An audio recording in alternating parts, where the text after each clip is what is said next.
ನಮಸ್ತೆ ವೀಕ್ಷಕರೇ, ವಿಶೇಷ ಕಾರ್ಯಕ್ರಮಕ್ಕೆ ಸ್ವಾಗತ. ನಾನು ವಿನುತಾ ಪರಮೇಶ್. ಯಾವ ಎಲೆಕ್ಷನ್ಗೂ ಕಮ್ಮಿ ಇಲ್ಲ, ಯಾವ ಹೀರೋ ಕ್ರೇಜ್ಗೂ ಕಮ್ಮಿ ಇಲ್ಲ. ಇಂಥವರ ಬಾಯಲ್ಲಿ ಈ ಹೆಸರು ಬಂದಿಲ್ಲ ಅನ್ನೋ ಹಾಗಿಲ್ಲ. ಮತ್ತಿನ್ಯಾರ್ರಿ, ನಮ್ಮ ಮಂಡ್ಯದ ಮಳವಳ್ಳಿಯ ಹೈದ ಗಿಲ್ಲಿ ನಟ ಇವತ್ತು ನಮ್ಮ ಜೊತೆ ಇದ್ದಾರೆ. ಅವರ ಬಿಗ್ ಬಾಸ್ ಜರ್ನಿ ಹೇಗಿತ್ತು ಅನ್ನೋದನ್ನು ಅವರ ಜೊತೆ ಮಾತಾಡ್ತಾ ಹೋಗ್ತೇನೆ. ಮೊದಲಿಗೆ ಅವರನ್ನ ಕಾರ್ಯಕ್ರಮಕ್ಕೆ ವೆಲ್ಕಮ್ ಮಾಡ್ತೀನಿ.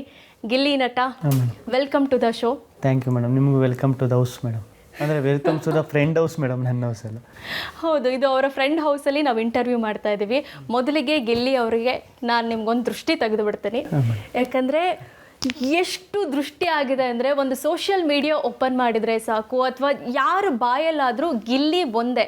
ಚಿಕ್ಕ ಮಗುನ ಮಾತಾಡಿಸಿದ್ರು, ನಿನಗೆ ಯಾರು ವಿನ್ ಆಗಬೇಕು ಬಿಗ್ ಬಾಸ್ ಅಂತ ಕೇಳಿದ್ರೆ ಗಿಲ್ಲಿ ಮಾಮ ಅಂತಾರೆ. ವಯಸ್ಸಾಗಿರೋರು ಬಾಯಲ್ಲಿ ಎಲೆ ಅಡಕೆ ಹಾಕ್ಕೊಂಡಿರೋ ಅಜ್ಜಿ ಕೂಡ ನಮ್ಮ ಗಿಲ್ಲಿ ಗೆಲ್ಲಬೇಕು ಅಂತ ಹೇಳ್ತಾರೆ. ಇಷ್ಟು ಪ್ರೀತಿ ಕೊಡ್ತಾ ಇದ್ದಾರೆ, ಎಷ್ಟು ಖುಷಿ ಆಗುತ್ತೆ ನಿಮಗೆ? ಸಖತ್ ಖುಷಿ ಆಯ್ತದೆ ಮೇಡಮ್. ಎಕ್ಸ್ಪೆಕ್ಟೇ ಮಾಡಲ್ಲ ನೋಡಿ. ಅದು ಅನ್ಕಂದ್ರೆ ಅನ್ಕೊಳ್ಳೋದೊಂದು ಆಗೋದೊಂದು ಅನ್ನಂಗೆ. ಈಗ ನಾನು ರಿಯಾಲಿಟಿ ಶೋಗಳು ಮಾಡ್ತಾ ಇದ್ದೇನೆ ಮೇಡಮ್. ಒಂದು ರಿಯಾಲಿಟಿ ಶೋಗೆ ಹೆಂಗಿರೋರು ಅಂದರೆ, ಒಂದು ಫ್ಯಾಮಿಲಿ, ಒಂದು ಸೆಟಪ್. ಈ ರಿಯಾಲಿಟಿ ಶೋಗೆ ಇಷ್ಟು ಜನ ಆಡಿಯನ್ಸ್, ಇಷ್ಟು ಜನ ಇಷ್ಟಪಡ್ತಾರೆ, ಆ ಚಾನಲ್ ಹಾಕ್ತಾರೆ, ಬಂದಾಗ ನೋಡ್ತಾರೆ, ಖುಷಿ ಪಡ್ತಾರೆ. ಒಂದು ಕಾಮಿಡಿ, ಒಂದು ಡ್ಯಾನ್ಸ್ ಶೋ, ಎಂಜಾಯ್ ಮಾಡ್ತಾರೆ. ಡ್ಯಾನ್ಸ್ ಚೆನ್ನಾಗಿ ಮಾಡ್ದೆ, ಕಾಮಿಡಿ ಚೆನ್ನಾಗಿ ಮಾಡ್ದೆ, ನಗಾಡ್ತಾರೆ, ಖುಷಿ ಪಡ್ತಾರೆ, ಅಷ್ಟೇ.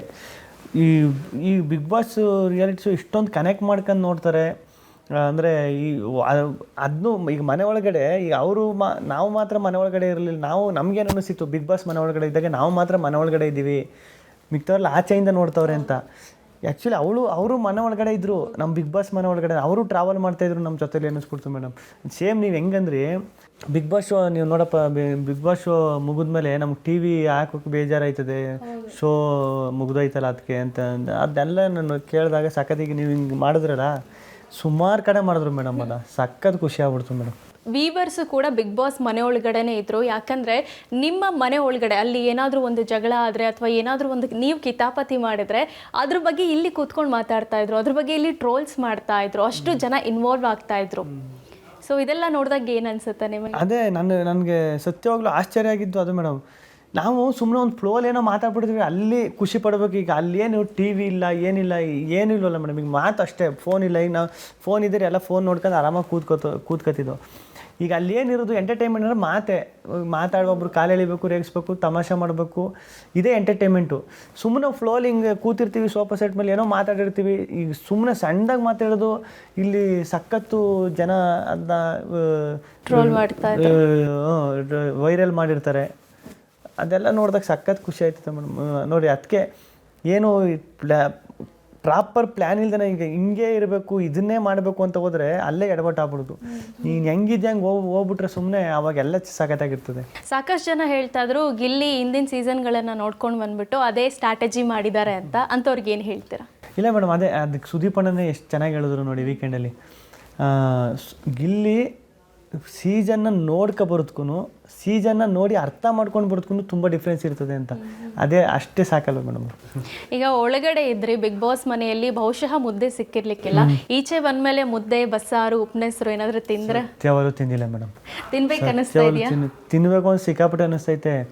ಅದು ಊಟನೇ ಹೋಯ್ತಿಲ್ಲ ಒಳಗಡೆಗೆ. ಈಗ ಒಂದು ರೀಲ್ಸ್ ನೋಡ್ಕೊಂಡು, ಇಲ್ಲ ನಮ್ಮದು ಬಿಗ್ ಬಾಸ್ದು ಕಾಮಿಡಿ ಇದೆಲ್ಲ ಆಗ್ತಿದ್ರಲ್ಲ, ವೈರಲೆಲ್ಲ ಆಗೈತಲ್ಲ, ಅದನ್ನು ನೋಡ್ಕೊಂಡು, ಇಲ್ಲ ಹಿಂಗೆ ಅಲ್ಲಿ ಹೋಗ್ಬೇಕು, ಇಲ್ಲಿ ಇವ್ರು ಅಲ್ಲಿ ಹೋಗ್ಬೇಕು, ಅಲ್ಲಿ ಮಾತಾಡಿಸ್ಬೇಕು, ಈ ಥರ ಈ ಖುಷಿಲಿ, ಈ ಎಕ್ಸೈಟ್ಮೆಂಟಲ್ಲಿ, ಆಮೇಲೆ ಇದು ನಿಜನೋ ಸುಳ್ಳು ಅನ್ನೋ ಕನ್ಫ್ಯೂಷನಲ್ಲಿ, ಇದರಲ್ಲೇ ಈಗ ಅದು ಹಂಗೇ ಹೋಯ್ತೈತೆ ಮೇಡಮ್. ನನಗೆ ಒಂದು 3 ದಿನ ನಾನು ನಿದ್ದೆ ಬೇಕು, ಕರೆಕ್ಟಾಗಿ ಪ್ರಾಪರಾಗಿ ನಿದ್ದೆ ಮಾಡಬೇಕು. ಈಗ ಬಿಗ್ ಬಾಸ್ ಫಿನಾಲೆ ಸ್ಟೇಜ್ ಮೇಲೆ ನಿಂತಿದ್ರಿ, ಸುದೀಪ್ ಸರ್ ನಿಮ್ಮ ಕೈ ಹಿಡ್ಕೊಂಡು ನಿಂತಿದ್ರು. ಆಗ ನೀವು ನಿಜ ಹೇಳಬೇಕು, ನನಗಂತೂ ಅರ್ಥ ಆಗ್ತಾಯಿತ್ತು, ಗಿಲ್ಲಿ ಇಷ್ಟು ದಿನ ಇದ್ದ ಕಾನ್ಫಿಡೆನ್ಸು ಈಗ ಕಾಣಿಸ್ತಾ ಇಲ್ವಲ್ಲ. ಅಂದರೆ ನೀವು ಭಯಪಟ್ಟಿದ್ದಂತೂ ಗೊತ್ತಾಗ್ತಾ ಇತ್ತು. ಸುದೀಪ್ ಸರ್ ಕೈ ಹಿಡ್ಕೊಂಡಾಗ ಯಾವ ಮನೆ ದೇವರು ದಿಂಡ್ರು ಎಲ್ಲ ನೆನಪಾಗಿರ್ತಾರೆ, ಯಾವ ದೇವರು ನಿಮ್ಮ ತಲೆಗೆ ಬಂದರು? ಆಗ ತಲೆಯಲ್ಲಿ ಏನು ಓಡ್ತಾ ಇತ್ತು ಮೇಡಮ್? 300 ಮುಕ್ಕೋಟಿ ದೇವರು ನೆನೆಸ್ಕೊಬಿಟ್ಟವನಿ ಅವಾಗ. ಅಂದರೆ ಫಿನಾಲೆವರೆಗೂ ಕಾನ್ಫಿಡೆನ್ಸ್ ಇರ್ತದೆ ಒಂದು, ನಾನು ಹೋಗ್ಬಿಡ್ತೀನಿ ಫಿನಾಲೆಗೆ, ಇಲ್ಲಿವರೆಗೂ ಬಂದಿದ್ದೀನಿ ಅಂತ, ಇನ್ನೊಂದು ವಾರ ಏನು ಅನ್ಕೊಂಡು ಬಂದ್ಬಿಡ್ತೀವಿ. ಫಿನಾಲೆ ಇನ್ನೇನೋ ಗೊತ್ತಿದ್ದಂಗೆ ಅದು ಇರ್ತದೆ ನೋಡಿ. ಒಬ್ಬೊಬ್ಬರೇ ಈಗ ಆ ಸೋಫಾ ಸೆಟ್ಟಲ್ಲಿ ಒಂದು 6 ಜನ ಕೂತಿರ್ತೀವಿ, ಟಪ್ ಟಪ್ ಟಪ್ ಅಂತ ಒಬ್ಬೊಬ್ಬರೇ ಮಾಯ ಆಯ್ತಾ ಇರ್ತಾರೆ ನಮ್ಮ ಕಣ್ಣು ಮುಂದೆನೇ. ಅದ್ರಲ್ಲಿ ನಾನು ಒಬ್ಬ. ಆಮೇಲೆ ಸುದೀಪ್ ಅಣ್ಣ ಬರೋ ಸ್ಟೇಜ್ ಮೇಲೆ ಹೇಳ್ಬಿಟ್ರಲ್ಲಿ ಎಕ್ಸ್ಪೆಕ್ಟೆಡ್ ಅನ್ಎಕ್ಸ್ಪೆಕ್ಟೆಡ್. ಹೌದು, ಅದು ಹೇಳಿದಾಗ ವೀವರ್ಸ್ಗೂ ಏನಾಯ್ತು, ಅಲ್ಲಿವರೆಗೂ ಇಲ್ಲ ಗಿಲ್ಲಿನೇ ವಿನ್ ಆಗ್ತಾರೆ ಅಂತಾನೆ ಎಲ್ಲರೂ ಹೇಳ್ತಾ ಇದ್ರು. ಈ ಡೈಲಾಗು ಸುದೀಪ್ ಸರ್ ಬಾಯಲ್ಲಿ ಬಂದ ತಕ್ಷಣ ಏನಾದರೂ ರಕ್ಷಿತಾನೇ ವಿನ್ ಆಗ್ಬೋದಾ, ಅಶ್ವಿನಿ ವಿನ್ ಆಗ್ಬೋದಾ, ಈ ಥರ ಒಂದು ಬಂದ್ಬಿಡ್ತು. ಸೊ ಏನು ಅನಿಸುತ್ತೆ ಆಗ? ಅವಾಗ ಏನು ಎಲ್ರಿಗೂ ಅನ್ಸುತ್ತೆ ಅಯ್ಯೋ. ಆಮೇಲೆ ಇನ್ನೊಂದು ಸ್ಟೇಜ್ ಮೇಲೆ ಹೇಳಿದ್ರು ಮೇಡಮ್, ಸ್ಟೇಜ್ ಮೇಲೆ ಏನಂದರೆ ರಕ್ಷಿತ ನಂದು ಕೈ ಹಿಡ್ಕೊಂಡಿದ್ರು. ಅದೇ ನೀವು ನೋಡಿರ್ತೀರ, ಯಾರು ಈಗ ಇಬ್ಬರು ಹೆಸರು ಕೂಗ್ತೀನಿ, ಯಾರ ಹೆಸರು ಕೂಗಿದಾಗ, ಯಾರ ಹೆಸರು ಕರೆದಾಗ ಜಾಸ್ತಿ ಸೌಂಡ್ ಬರ್ತದೆ ಅವ್ರು ವಿನ್ನು ಅಂತ ಸುಮ್ಮನೆ ಒಂದು ಟೆಸ್ಟ್ ಮಾಡೋಣ ಅಂತ ಹೇಳ್ತಾರೆ. ರಕ್ಷಿತಾ ಅಂತಾರೆ ಫಸ್ಟ್ ಅವ್ರು ಕೂಗ್ತಾರೆ, ಗಿಲ್ಲಿ ಅಂತ ಗೋ ಅಂತೆಲ್ಲ ಕೂಗ್ತಾರೆ. ಕೂಗಾದ್ಮೇಲೆ ಸುದೀಪಣ್ಣ ಇನ್ನೊಂದು ತಮಾಷೆಗೆ ಹೇಳ್ತಾರೆ, ಈ ಶೋ ಎಕ್ಸ್ಪೆಕ್ಟೆಡ್ ಅಂತ. ನಾನು ತಿರ್ಗಾ ಭಯ ಸ್ಟಾರ್ಟ್ ಆಗ್ಬಿಡ್ತದೆ, ಅಯ್ಯೋ ಏನೋ ಸುದೀಪಣ್ಣ ಹಿಂಗೆ ಹೇಳ್ಬಿಟ್ರು ಅಂತ. ಆಮೇಲೆ ಅವರು ತಮಾಷೆ ಅಂತಲೇ ತಮಾಷೆ ಅಂತ ಆ ಟೈಮ್ಗೆ ನಿಜಾನ ತಮಾಷೆನೇ ಅನ್ನೋದಾಗ್ಬಿಡ್ತದೆ. ಆಮೇಲೆ ಕೈ ಹಿಂಗೆ ಎತ್ತದ ಮೇಲೆ ಗೊತ್ತಾಯ್ತು, ತಮಾಷೆ ಮಾಡಿದ್ರು ಅಣ್ಣ ಅಂತ. ಯಾವ ದೇವ್ರಿಗೆ ಥ್ಯಾಂಕ್ಸ್ ಹೇಳಿದ್ರಿ? ಮತ್ತೆ ಕೋಟಿ ಹೇಳ್ತೀನಿ. ಈಗ ನಿಜ ಹೇಳಬೇಕು, ಬಿಗ್ ಬಾಸ್ ಮನೆಯಿಂದ ಹೊರಗೆ ಬಂದ ಮೇಲೆ ಈಗ ಸದ್ಯಕ್ಕೆ 4 ಜನದ ಹೆಸರು ಹೇಳ್ತೀನಿ, ಯಾರನ್ನ ಜಾಸ್ತಿ ಮಿಸ್ ಮಾಡ್ಕೊತಾ ಇದ್ದೀರಾ ಅಂತ. ಒಂದು ಕಾವ್ಯ, ರಕ್ಷಿತಾ, ರಘು. ಯಾರನ್ನ ಮಿಸ್ ಮಾಡ್ಕೊತಾ ಇದ್ದೀರಾ? 3 ಜನ. ಅದು ಹೆಂಗೆ ಮೇಡಮ್ ಹೇಳೋಕೆ? ಕಾವ್ಯ ಮಿಸ್ ಮಾಡ್ಕಂತಿಲ್ವಾ? ಕಾವ್ಯ, ಅದೇ ರಕ್ಷಿತಾ, ರಘುವಣ. ನೀವೇ ಆರ್ಡ್ರಲ್ಲ ಹೇಳ್ಬಿಟ್ಟಿದ್ದೀರ ನೋಡಿ, ಕಾವ್ಯ ಅದಾದ್ಮೇಲೆ ರಕ್ಷಿತಾ, ಅದಾದ್ಮೇಲೆ ರಘುವಣ ಅಂತ. ಭಾರಿ ಕಿಲಾಡಿ ಇದ್ದಾರೆ. ಈಗ ಒಳಗೆ ಹೋಗೋ ಮುಂಚೆ ಗಿಲ್ಲಿ ನಟ ಬೇರೆ, ಬಿಗ್ ಬಾಸಿಗೆ ಹೋಗಿ ಬಂದಮೇಲೆ ಬೇರೆ. ನೀವು ಎಕ್ಸ್ಪೆಕ್ಟ್ ಮಾಡಿದರೆ ಇಷ್ಟೊಂದು ಪ್ರೀತಿ ನನಗೆ ಸಿಗುತ್ತೆ, ನಾನು ಇಷ್ಟೊಂದು ರೀಚ್ ಆಗ್ತೀನಿ ಅಂತ. ಯಾಕಂದರೆ ಬಂದಿದ್ದು ಓಟು ಹಿಂದಿನ ಸೀಸನ್ ಅಂದರೆ ಹನುಮಂತ ಅವರು ಆ ಸೀಸನಲ್ಲಿ 5 ಕೋಟಿ ಓಟು ಬಂದಿತ್ತು, ಅದೇ ಜಾಸ್ತಿ, ಅದೇ ಹ್ಯೂಜ್ ಅಂತ ಹೇಳ್ತಾ ಇದ್ರು. ಬಟ್ ಇದು ನಾವು ಕಂಪ್ಯಾರಿಸನ್ನೇ ಮಾಡೋಕ್ಕಾಗಲ್ಲ, ಅಷ್ಟು ಓಟ್ಸ್ ಬಂದಿದೆ. ಸೊ ಏನು ಅನಿಸುತ್ತೆ? ಅದೇ ಮೇಡಮ್, ಈಗ ಸ್ಟಾರ್ಟಿಂಗು ಅದು 37 ಕೋಟಿ ವೋಟ್ಸ್ ಬಂದೈತೆ. ಅದು ಬರೀ ಇನ್ನೂ ವೋಟಿಂಗ್ ಇನ್ನೂ ಆನಲ್ಲೇ ಇದೆ, ನಾಳೆ ಬೆಳಿಗ್ಗೆವರೆಗೂ 45. ಆದ್ರೂ ಈಗ 37 ಕೋಟಿ ಬಂದಾಗ ಯಾರಪ್ಪ ಅದೃಷ್ಟವಂತ, ಯಾರಾಗಿರ್ಬೋದು ಏನು? ಆಮೇಲೆ ಸುದೀಪಣ್ಣ ವೀಕೆಂಡಲ್ಲಿ ಬಂದು ಒಂದು ಸತಿ ಹೇಳ್ತಿರೋ ಗೊತ್ತಾ ಮಧ್ಯ, ನೀವು ಇಲ್ಲಿ ಅಂದ್ಕೊಂಡಿರೋದೇ ಬೇರೆ, ಹೊರಗಡೆ ನಡೀತಾ ಇರೋದೇ ಬೇರೆ ಅಂತ. ನೀವು ಎಲ್ಲ ಏನು ಅನ್ಕೊಂಡಿರ್ತೀವಿ, ನಾವು ಚೆನ್ನಾಗಿ ಆಡ್ತಾಯಿದ್ದೀವಿ, ಅವರೇ ಚೆನ್ನಾಗಿ ಆಡ್ತಾಯಿಲ್ಲ ಅಂತ ಅನ್ಕೊಂಡಿರ್ತೀವಿ. ಅದು ಆ ಮಾತು ಸುದೀಪಣ್ಣ ಅಂದಾಗ ಅನಿಸುತ್ತೆ, ಮೋಸ್ಟ್ಲಿ ಹಿಂಗೂ ಇರ್ಬೋದಲ್ಲ. ಈಗ ನಾನು ಚೆನ್ನಾಗಿ ಆಡ್ತೀನಿ ನಾನು ಅನ್ಕೊಂಡಿದ್ದೀನಿ, ಹೊರಗಡೆ ಅದು ಬೇರೆ ಥರ ಇರ್ಬೋದಲ್ಲ, ನಾನೇನು ಆಡ್ತಾನೆ ಇಲ್ಲ ಅಂತಲೂ ಇರ್ಬೋದಲ್ಲ ಅನ್ನೋ ಥರನೂ ಬರ್ತದೆ ಮೈಂಡ್ಗೆ. ಆ ಟೈಮಲ್ಲಿ ಯಾರ ಅದೃಷ್ಟವಂತ, ನಾನಾಗಿದ್ರೆ ಎಷ್ಟು ಚೆನ್ನಾಗಿರ್ತದೆ, ನಾನು ಆಗ್ಬಿಟ್ರೆ ಹೆಂಗಿರ್ತದೆ. ಅವತ್ತು ನೈಟ್ ನೀವು ನಂಬ್ತಿರೋ ಬಿಟ್ಟು ನಿದ್ದೆನೇ ಮಾಡಿಲ್ಲ, ನಾನು ಆಗ್ಬೇಕಪ್ಪ ದೇವ್ರೆ, ಅದು ನಾನು ಆಗ್ಬಿಡ್ಬೇಕಪ್ಪ ದೇವ್ರೆ ಅಂತ ದೇವ್ರನ್ನೆಲ್ಲ ಬೇಡ್ಕೊಬಿಟ್ಟವನಿ. ಸಖತ್ತು ಎಕ್ಸೈಟ್ ಆಗಿತ್ತು ಬಿಡಿ ಮೇಡಮ್. ಈಗ ನಿಮಗೆ ಫ್ಯಾನ್ಸ್ ಅಂತ ನಾವು ನೋಡ್ತಾ ಹೋದರೆ ಇಂಥ ಫ್ಯಾನ್ಸ್ ಎಲ್ಲ ಅನ್ನೋಂಗಿಲ್ಲ. ಯೋಧರಿಂದ ಹಿಡಿದು ರೈತರು ಪ್ರತಿಯೊಬ್ಬರು ಕೂಡ ನಿಮಗೆ ಓಟ್ ಮಾಡಿ ಅಂತ ಹೇಳಿ ಅವರೇ ಒಂದು ಅಭಿಯಾನ ಥರ ಮಾಡ್ತಾರೆ, ನಿಮ್ಗೆ ಸಪೋರ್ಟಿಂಗ್ ನಿಲ್ತಾರೆ. ದೇಶ ಕಾಯೋ ಯೋಧರು ಗಿಲ್ಲಿ ನಟ ಗೆಲ್ಲಿ ಅಂತ ವಿಶ್ ಮಾಡ್ತಾರೆ, ಅಂದರೆ ಅವ್ರು ಕೇಳ್ಕೊತಾರೆ ಅಂತಂದರೆ ಇದು ನಿಜವಾಗ್ಲೂ ಸ್ಪೆಷಲ್ಲೇನೆ. ಅದೇ ಮೇಡಮ್, ನಾನು ಅದನ್ನೇ ಹೇಳ್ತಾ ಇರೋದು. ಈಗ ಒಂದು ರಿಯಾಲಿಟಿ ಶೋನ ಇಷ್ಟೊಂದು ಸೀರಿಯಸ್ ಆಗಿ ಅದನ್ನು ತಗೊಂಡು ಅಲ್ಲಿ ಒಬ್ಬೊಬ್ಬ ಕಂಟೆಸ್ಟೆಂಟು 14-24 ಜನ ಕಂಟೆಸ್ಟೆಂಟಲ್ಲಿ ನಾನು ಒಬ್ಬನಿಗೆ ಅಷ್ಟು ಪ್ರೀತಿ ಗೊತ್ತಿಲ್ಲ ಮೇಡಮ್. ಅದು ಹೆಂಗೆ ಅದೇನು ಅಂತಲೇ ಗೊತ್ತೈತಿಲ್ಲ ಮೇಡಮ್, ಅದೇನು ನಡೀತು ಅಂತ, ಅದು ಹೆಂಗೆ ಆಯ್ತಾಯಿತ್ತು ಅದು ನಾನು ಹೇಳ್ತೇನೆ. ಇನ್ನೂ ಅದು ತಲೆಯಲ್ಲಿ ನಿಜನಾ ಕನಸ ನಾನು ಹಿಂಗೆ ನೋಡ್ಕೊತಾ ಇರ್ತೀನಿ. ಅವಾಗ ಏನಾಯ್ತಾಯ್ತು ನನ್ನ ಲೈಫಲ್ಲಿ ಅಂತ ಹಿಂಗೆ ಚಿವುಟಿ ನೋಡ್ಕೊತಾ ಇರ್ತೀನಿ ಅವಾಗ. ಈಗ ನೀವು ಫಿನಾಲೆಯಲ್ಲಿ ಗೆದ್ದ ಮೇಲೂ ಕೂಡ ಕಾವ್ಯ ಮತ್ತು ರಘು ಇವ್ರಿಗೆಲ್ಲ ನೀವು ನನ್ನ ಸಪೋರ್ಟ್ ಆಗಿ ನಿಂತಿದ್ರು ಅಂತ ಹೇಳಿದರೆ, ಒಂದು ಹಂತದಲ್ಲಿ ಬಿಗ್ ಬಾಸಲ್ಲಿ ಕಾವ್ಯ ಅವರು ನಿಮ್ಮಿಬ್ಬರ ಕಾಂಬಿನೇಷನ್ ತುಂಬಾ ಚೆನ್ನಾಗಿ ವರ್ಕ್ ಆಗಿದೆ, ಈಚೆಗಡೆ ಸಿನಿಮಾ ಮಾಡೋದಕ್ಕೂ ರೆಡಿ ಆಗಿದ್ದಾರೆ. ಒಂದು ಹಂತದಲ್ಲಿ ಕಾವ್ಯ ನಿಮ್ಮಿಂದ ದೂರ ಆಗೋದಕ್ಕೆ ಪ್ರಯತ್ನ ಮಾಡ್ತಾ ಇದ್ರು, ಯಾಕಾಗಿರ್ಬೋದು? ಇಲ್ಲ ಮೇಡಮ್, ದೂರ ಆಗೋಕೆ ಅಂದರೆ ಅದೇ ಮೇಡಮ್, ಈಗ ಅಂದರೆ ಅವ್ರ ಜೊತೆಗೆ ನಿಮ್ಮ ಹೆಸರು ಬೇಡ ಅದು ಪಾಪ ಅವ್ರಿಗೂ ಇರಿಟೇಟ್ ಆಗ್ಬಿಟ್ಟಿತ್ತು ಮೇಡಮ್. ಈಗ ಎಲ್ಲರೂ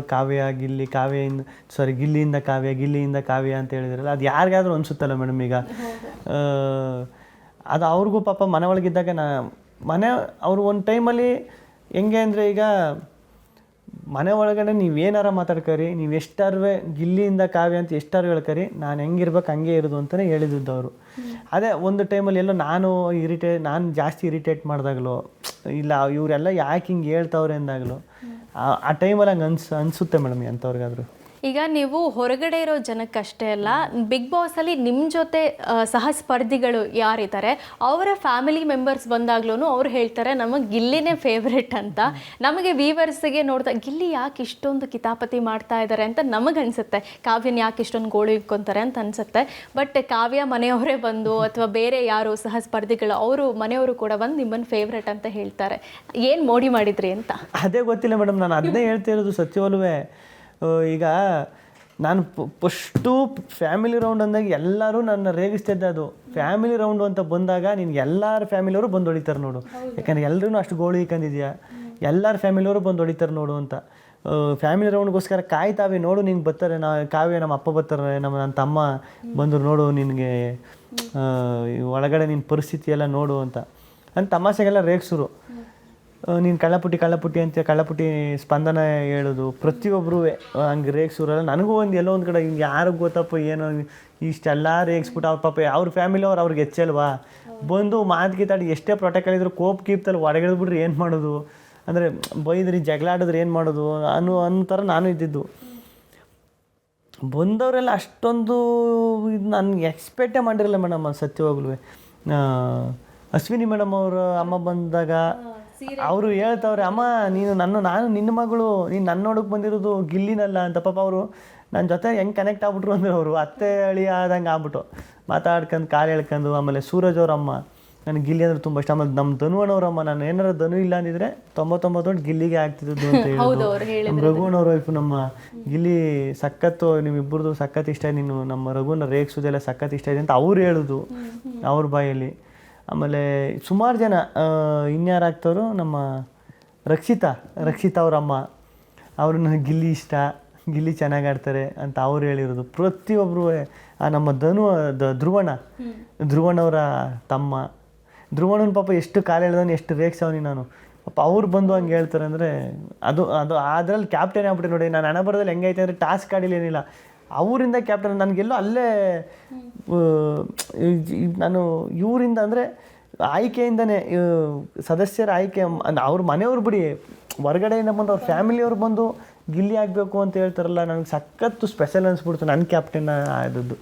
ಈವನ್ ನಿಮ್ಮ ತಂದೆ ತಾಯಿ ಬಂದಾಗಲೂ ಕೂಡ ಆ ಎಪಿಸೋಡು ತುಂಬಾ ಜನಕ್ಕೆ ಇಷ್ಟ ಆಯಿತು. ಅಂದರೆ ನೀನು ಮನೇಲಿ ಹೆಂಗಿದ್ದೋ ಹಾಗೆ ಇದೆಯಾ ಅಂತ ಹೇಳಿ ನಿಮ್ಮ ತಂದೆ ತಾಯಿ ಹೇಳ್ತಾರೆ. ಅಶ್ವಿನಿ ಅವರು ಕೂಡ ಹೇಳ್ತಾ ಇದ್ರು ಈ ಇಂಟರ್ವ್ಯೂಲಿ ಮಾತಾಡ್ತಾ ಇರಬೇಕಾದ್ರೆ, ಗಿಲ್ಲಿ ಇಷ್ಟೊಂದು ಕಿತಾಪತಿ ಮಾಡ್ತಾರೆ, ಅವ್ರ ತಂದೆ ತಾಯಿ ಹೇಗಿರ್ತಾರೆ ಅನ್ನೋ ಕ್ಯೂರಿಯಾಸಿಟಿ ನನಗಿತ್ತು. ನನಗೆ ಸಿಕ್ಕಾಪಟ್ಟೆ ಇಷ್ಟ ಆಗಿಬಿಟ್ರು. ನಾನು ಅವ್ರ ತಾಯಿಗೆ ಆ್ಯಕ್ಚುಲಿ ಸೀರೆ ಕೊಡಬೇಕು ಅಂತ ಅಂದ್ಕೊಂಡಿದ್ದೆ, ಕೊಡೋದಕ್ಕೆ ಆಗಲಿಲ್ಲ ಅಂತ ಹೇಳಿ. ಅಶ್ವಿನಿ ಅವರು ನಿಮ್ಮ ಜೊತೆ ಅಷ್ಟು ಕಿತಾಪತಿ ಅಂದರೆ ಜಗಳ ಮಾಡಿದ್ರು ಕೂಡ ಅವರಿಗೂ ನಿಮ್ಮ ತಂದೆ ತಾಯಿ ಇಷ್ಟ ಆದರು. ಅದೇ ಮೇಡಮ್, ಯಾಕೆ ಎಲ್ರಿಗೂ ಎಲ್ಲರ ಅಪ್ಪ ಅಮ್ಮನೂ ಇಷ್ಟ ಆದರು ಅಂದರೆ ಆ ಮುಗ್ಧತೆ ಮೇಡಮ್, ಅಷ್ಟೇ. ನನಗೆ ಎಲ್ಲರೂ ಅದನ್ನೇ ಹೇಳ್ತಿದ್ದು, ನಿಮ್ಮ ಅಪ್ಪ ನಿಮ್ಮ ಅಮ್ಮ ಸಖತ್ ಇನ್ನೋಸೆಂಟು, ಅವರು ಚೆನ್ನಾಗಿ ನೋಡ್ಕೊ. ಬಂದವರೆಲ್ಲ ಹೇಳೋರು, ಅದನ್ನ ಬಂದವ್ರು ಹೇಳೋರು, ಒಳಗಡೆ ಇರೋರು ಹೇಳೋರು. ಅಶ್ವಿನಿ ಮೇಡಮ್ ಹೇಳೋರು ಪಾಪ, ನಿಮ್ಮ ಅಪ್ಪ ಅಮ್ಮನ ಚೆನ್ನಾಗಿ ನೋಡ್ಕೊ ಗಿಲ್ಲಿ, ನಿಮ್ಮ ಅಪ್ಪ ಅಮ್ಮ ತುಂಬ ಇನ್ನೋಸೆಂಟು ಅಂತೆಲ್ಲ ಹೇಳೋರು. ಅದೇ ಮೇಡಮ್, ಆ ಹಳ್ಳಿಯಿಂದ ಬಂದಿರೋ ಆ ಇನ್ನೋಸೆಂಟ್ ಇರ್ತದಲ್ಲ. ಈಗ ಅಪ್ಪ ಅಮ್ಮ ನಿಮ್ಮ ಮದುವೆ ಮಾಡೋದಕ್ಕೆ ರೆಡಿ ಆಗಿದಾರಂತೆ, ನೀವು ಯಾರು ಇಷ್ಟಪಡ್ತೀರೋ ಅವ್ರಿಗೆ ಕೊಟ್ಟು ಮದುವೆ ಮಾಡ್ತೀನಿ. ಅಯ್ಯೋ, ಈಗಲೇ ಬೇಡ ಸುಮ್ಮನೆ ಮೇಡಮ್, ಈ ತಲೆ ಕೆಟ್ಟ ಕ್ಯಾರ ಹಿಡ್ದೋಗ್ಬಿಟ್ಟದೆ.